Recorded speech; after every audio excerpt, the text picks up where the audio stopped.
The first power plant in the world was generating DC voltage, not AC. So imagine the power outlet in your home having positive and negative wires instead of live and neutral. That was the case 144 years ago. But they stopped using DC voltage because it was difficult to transmit it over long distance. But nowadays, some people living off-grid. The solar panels generating DC voltage, the batteries storing the energy in DC, and then most appliances working with DC voltage as well as AC. So I decided to make an inverter to convert the 12 volt of the battery into 220 volt DC. First, I need a ferrite transformer. The primary is center tapped with 3 wires. The output is 220 volt and 18 volt. I'm not going to use the 18 volts. The primary must be connected to the 12 volt in form of high frequency pulses. So I use 2 MOSFETs, switching them periodically on and off with a frequency of 30 kHz. So I need an oscillator to do that. Then I need a bridge rectifier and capacitor to convert it to DC voltage.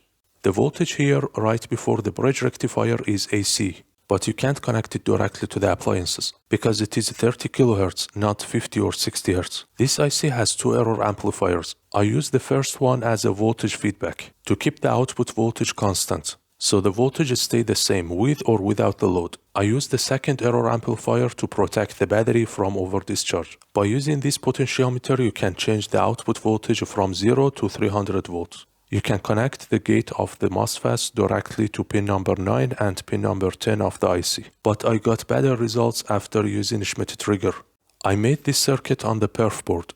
You have to use fast recovery bridge rectifier only. For the first time using this circuit, you have to set the frequency by using this potentiometer.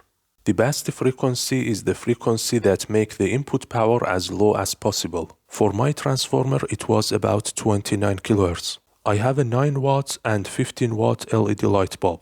They both working just fine with DC voltage. The input power is 13.4 watts. That means the efficiency is almost 79%. I don't have a digital voltmeter that can measure high DC voltage, so I used a simple trick. I divide the voltage by factor of 10 using a resistive voltage divider. So when the voltage is 220 volt, the voltmeter reading 22. So all I have to do is cover in the decimal point. By using this knob, I can set the output voltage. Once I set it, it stays constant no matter how the input voltage change, thanks to the feedback loop. And when the voltage drops below 10.5 volt, it is switched off the load. To protect the battery from over-discharge, you have to calibrate this potentiometer to make sure the voltage reading is accurate. The standby power consumption of this circuit is less than 2 watts. It could be even less if you remove the voltmeter. I tested it with almost 10 different loads. Most of them working with DC voltage just fine without any problem.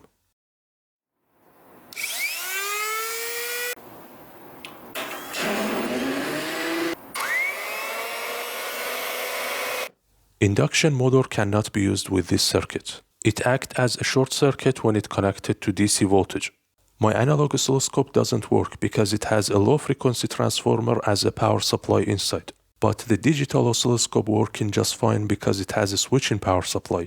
I can use the VFD that I made in a previous video with this circuit to run in the 3-phase motor with a 12 volt battery. The maximum power depends on the transformer. This transformer is 300 watts. There is another one 500. The good thing about DC voltage is that you can connect them together in parallel to increase the output power. But you can't do that in AC voltage because of the phase shift. So you need something called synchronization.